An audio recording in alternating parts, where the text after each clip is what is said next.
Next word is dipterous. Dipterous म्हणजेच काय की हॅव्हिंग टू विंग्स. आता काय काय जे हे असतात इन्सेक्ट्स असतात, काही काही जे स्पेसीज असतात त्यांना एखादंच हे असतं, विंग्स असू शकतात. आणि जास्तीत जास्त प्रमाणात जे फुलपाखरू सारखे जे असतात समजा नाही का की दोन दोन पंखावाले जे असतात समजा, त्याला आपण डिप्टेरस म्हणतो. ओके, द्विपंखी दोन पंख असलेले जे काही असेल समजा त्याला आपण डिप्टेरस म्हणतो. आता खूप माणूस सक्सेसफुल झाला तर त्या माणसाकडे पण दोन पंख येतात. Okay, the next word is dipole. Di म्हणजे दोन आणि पोल म्हणजे तुम्हाला माहिती आहे तुमच्या गावात पोल तर असतीलच ज्याच्या माध्यमातून तारा वगैरे कोडले असतील आणि त्याच्या माध्यमातून तुम्हाला वीज वगैरे मिळत असेल. ओके, सो मग डाय म्हणजे दोन आणि पोल म्हणजे तसं समजा ज्याला आपण ते स्तंभ ज्याला म्हणतो. Okay, so dipole having two poles. Okay, the next word is disexual. आता डायसेक्शुअल आणि बायसेक्शुअल हे जवळपास सेमच आहेत. बायसेक्शुअल म्हणजेच काय की बाय म्हणजे दोन, डाय म्हणजे दोन आणि सेक्शुअल म्हणजे तुम्हाला माहितीच आहे समजा. मग बायसेक्शुअल आणि डायसेक्शुअलचा अर्थ काय होतो की अ पर्सन, सपोज एखाद्या पुरुषाला समजा एखादी स्त्री पण आवडते आणि एखादा मुलगा पण आवडतो, म्हणजेच काय की the person is attracted towards the man also and the person is attracted towards the woman also.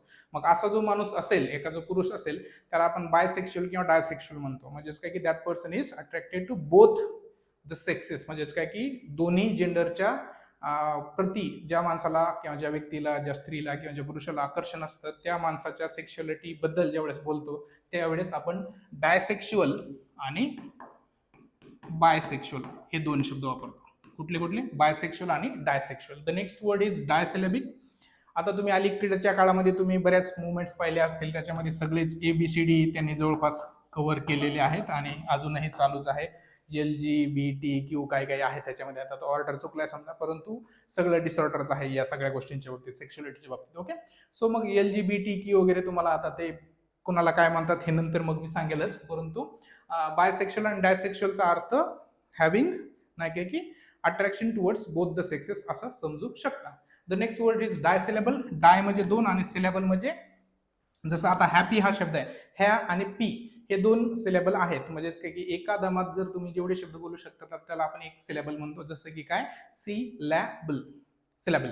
Okay, तसंच ह्या आणि पी, हॅपी असा शब्द आपण बोलत असताना हॅपी असं नाही म्हणत, हॅपी असं म्हणतो. मग ह्यासाठी आपण थोडं हे करतो, थोडंसं ब्रेक घेतो, देन आपण we move to the word P. So happy. आता हे जे आहे हॅपी जो शब्द आहे तो कसला शब्द आहे? डाय सिलेबल. म्हणजे सिलेबल म्हणजे हे जे तुकडे आहेत ते, आणि डाय म्हणजे दोन, di syllable. The next word is ditransitive. आता ग्रॅमर मध्ये तुम्हाला माहित आहे की वर्बचे वेगवेगळे प्रकार आहेत. रेग्युलर वर्ब आहे, इरेग्युलर वर्ब आहे, मॉडल ऑक्झिलरी आहेत, मेन वर्ब असे तसे आहेत. पुन्हा त्याच्यामध्ये ट्रान्झिटिव्ह आणि इनट्रान्झिटिव्ह नावाचं पण दोन वर्ब आहेत. आणि पुन्हा डाय ट्रान्झिटिव्ह एक वर्ब नावाचा प्रकार असतो. म्हणजे काय की आता हे सेंटेन्स मध्ये असतं. म्हणजे असा एखादा सेंटेन्स असू शकतो ज्याच्यामध्ये दोन ऑब्जेक्ट्स असू शकतात. जसे की काय की शी गेव हिम अ बुक. आता याच्यामध्ये दोन ऑब्जेक्ट्स आहेत.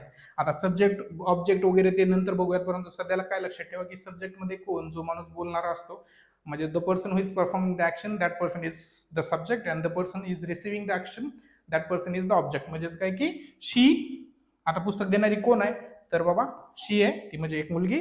गेव म्हणजे देणे आणि गेव हिम अ बुक. आता हिम म्हणजेच काय की त्या माणसाला पुस्तक दिलं जाते.